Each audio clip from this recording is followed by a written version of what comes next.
Hi guys, I have wallet reveal. Itong wallet ko is from nanay pa to, lola ko. Ayan, what's inside my wallet?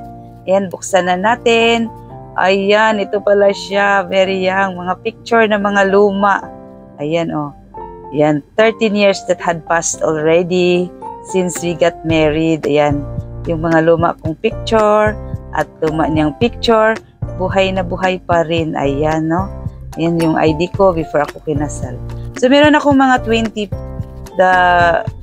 mga bills dyan, na pesos bills.